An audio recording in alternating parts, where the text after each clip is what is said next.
Good morning. Boy, do I feel like it's a really nice place to be this morning, right here. Thank you. And after the many times I've been here and how well I'm getting to know everybody, don't feel like I need to be introduced so much anymore. Well, finding peace in the midst of change. Anybody here experiencing any change going on? What is keeping you from finding peace? It's a good question.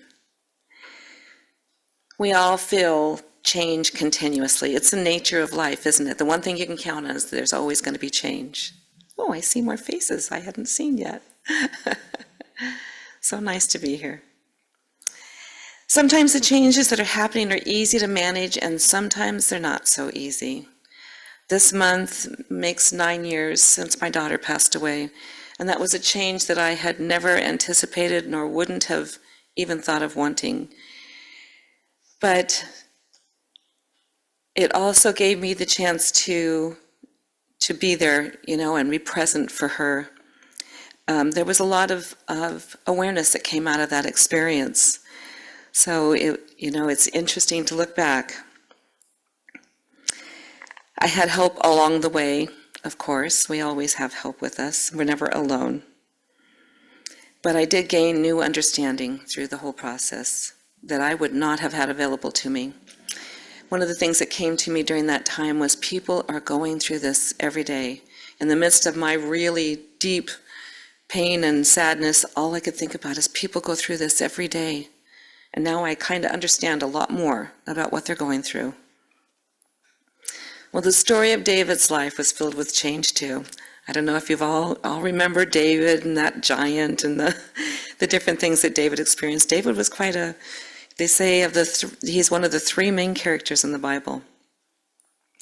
The stories of the Hebrew scriptures were told as an oral tradition. These stories may be actual events or they may be metaphors for things, but they are always worthwhile to learn from. Either ways, they have something to offer us, right?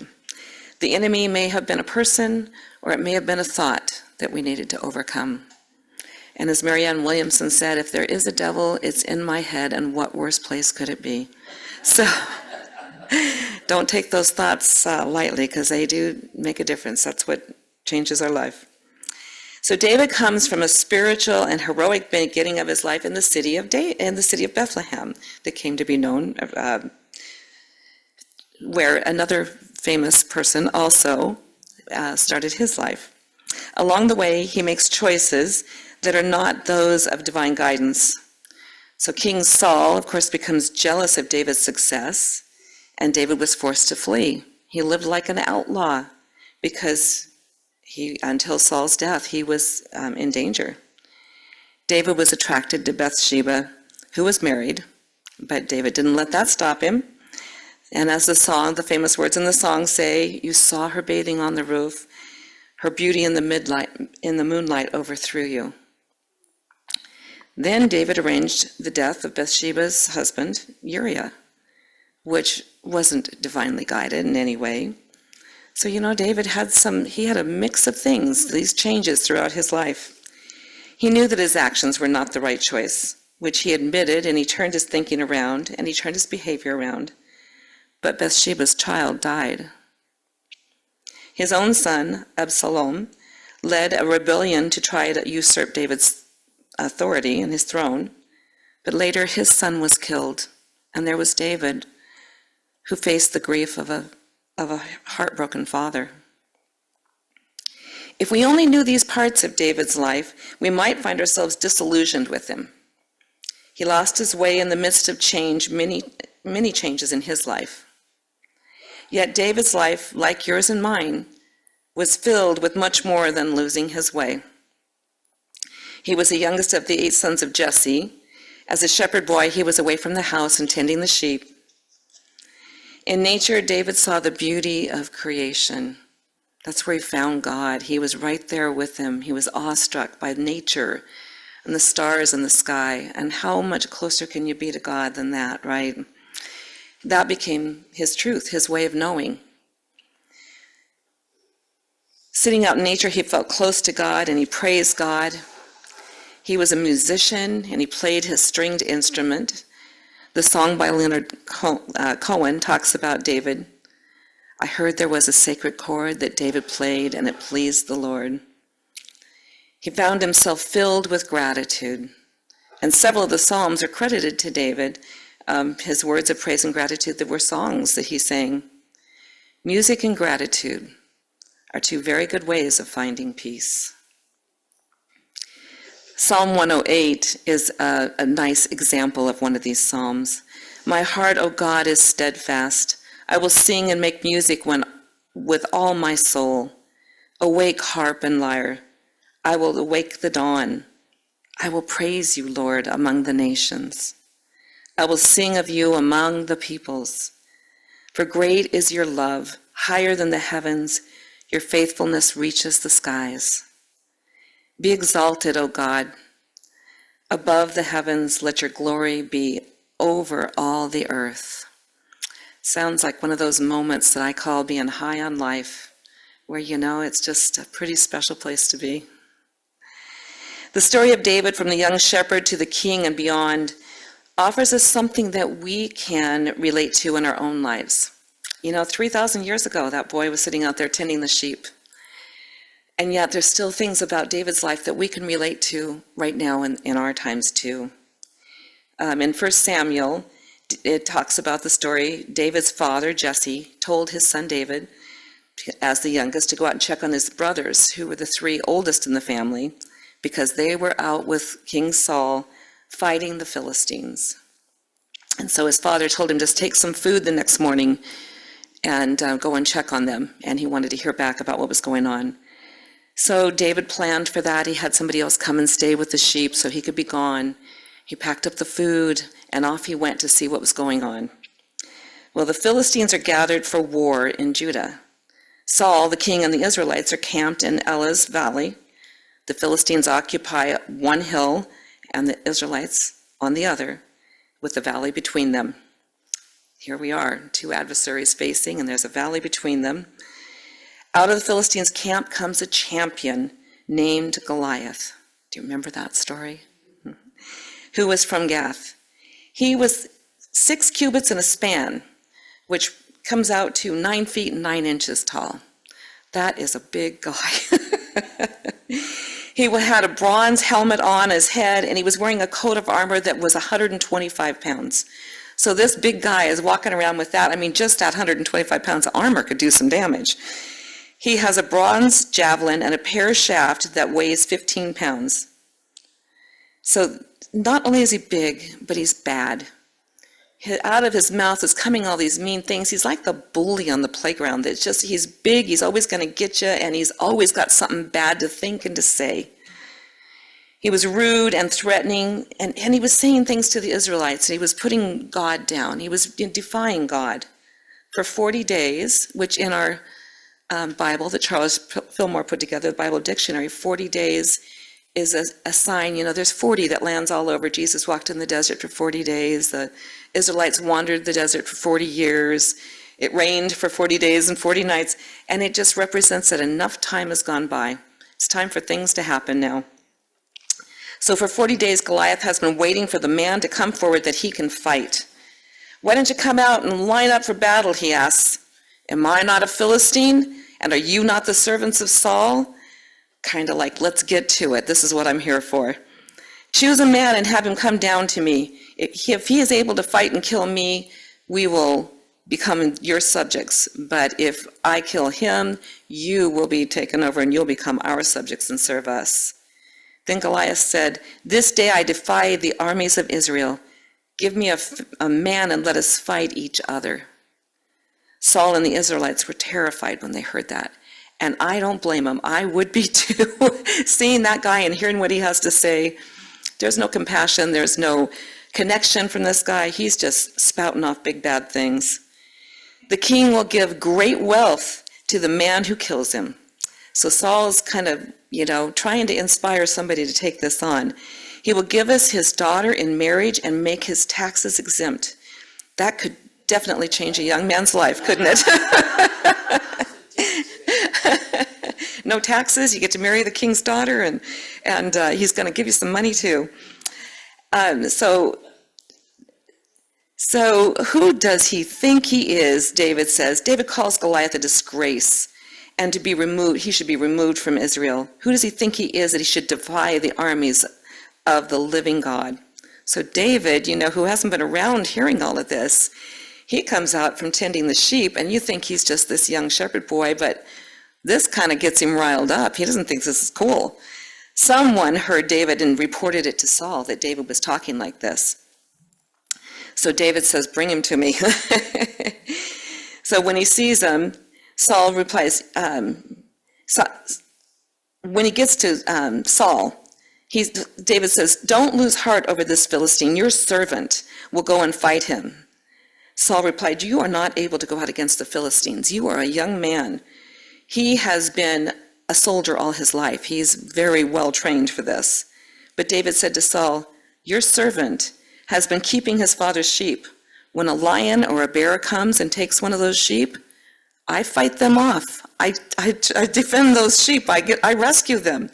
So he's had his own practice going on all this time. Who would have known that this young shepherd boy is out there preparing for this battle like this?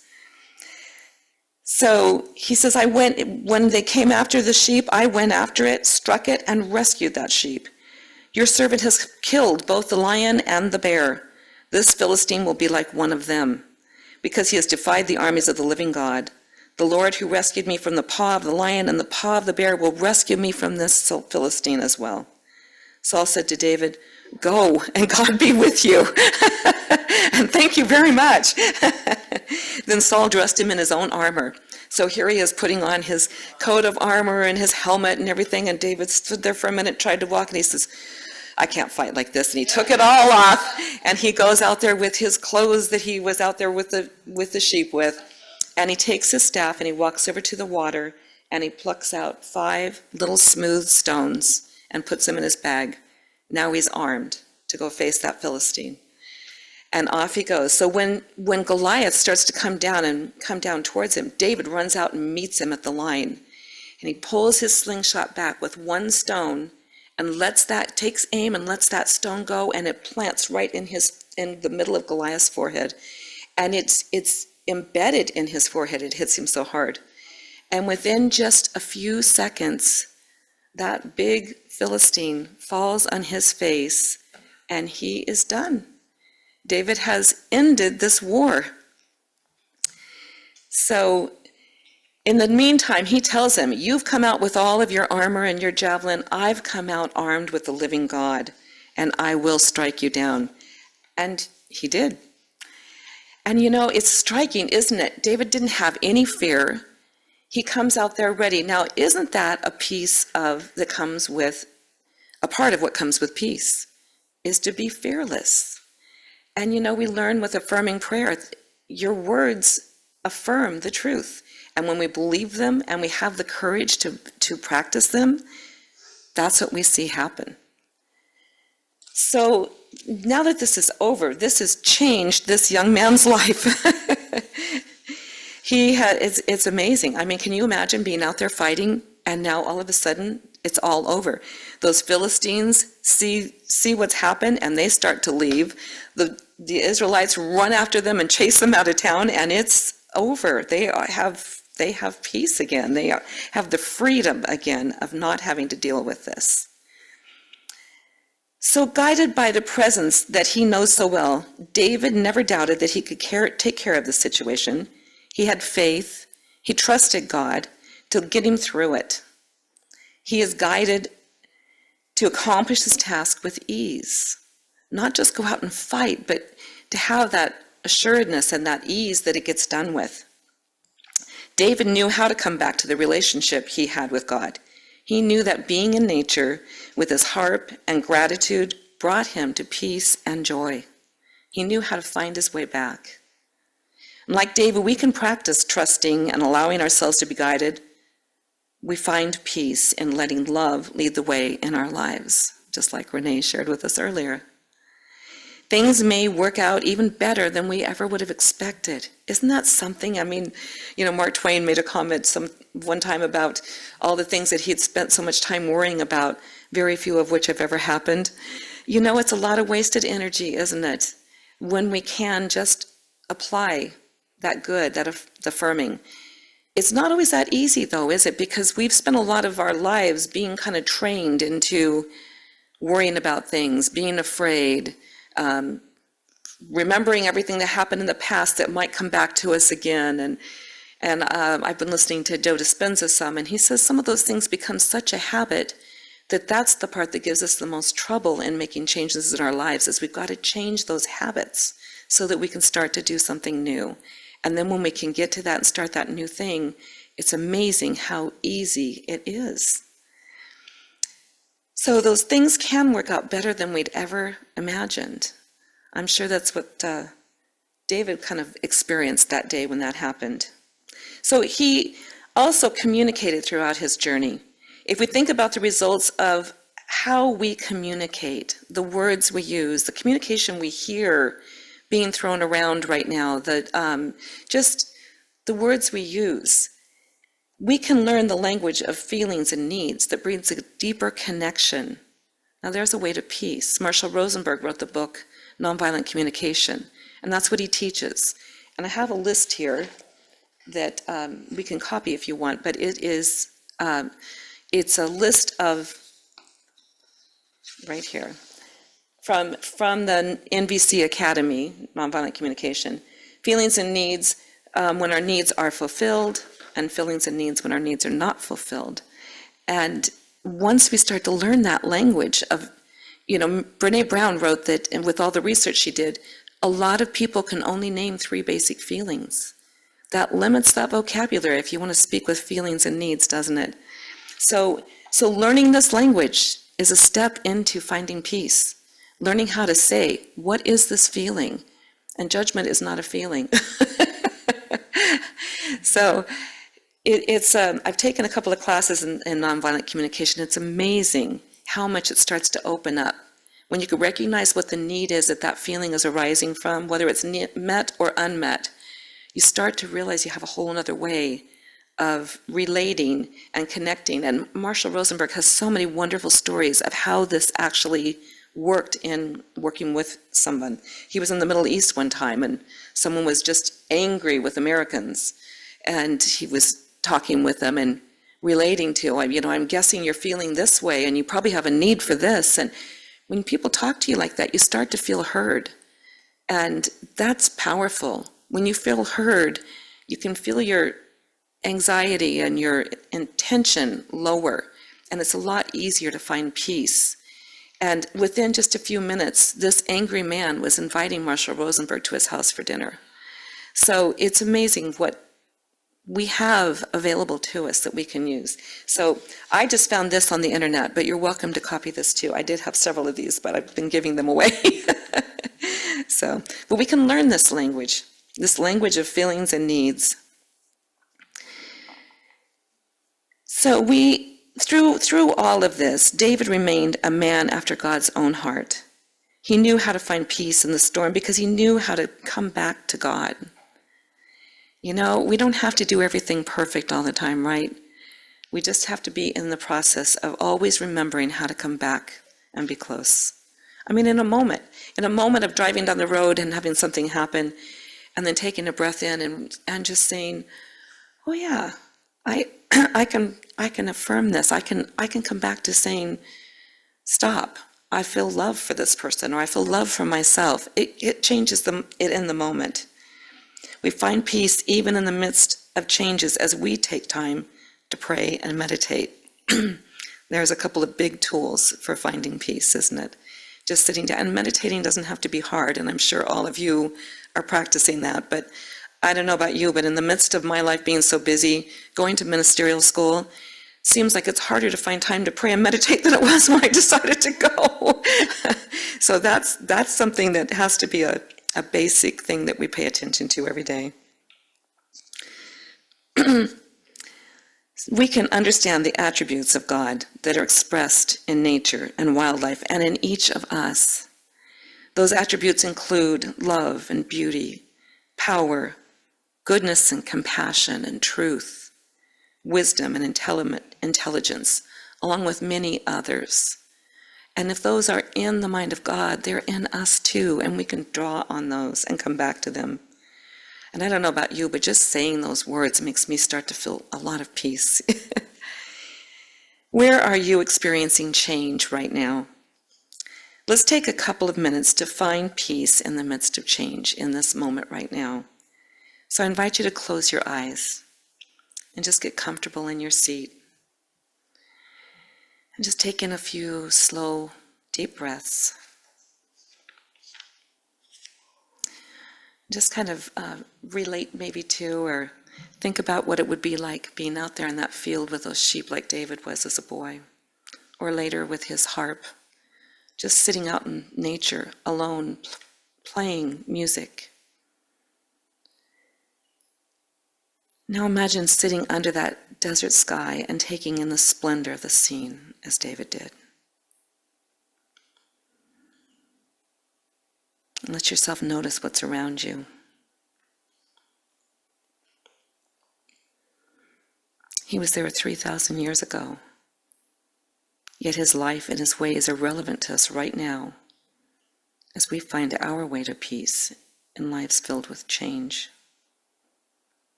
And we all have something that helps us find that stillness and that peaceful moment, whether it's a particular song,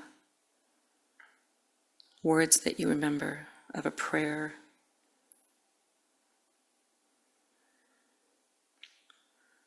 it becomes a habit of a way to find connection with God.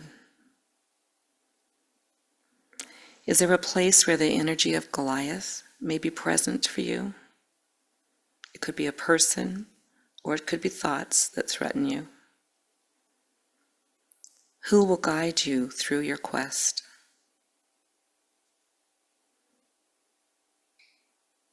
You have the courage and the strength. Can you believe in yourself and follow the guidance that is offered?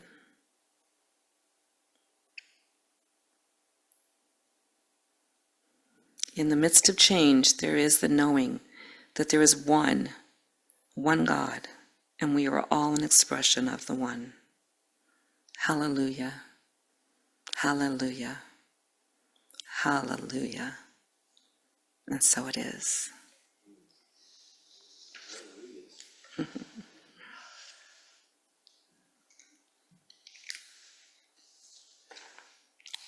And that pretty much sums it up. thank you.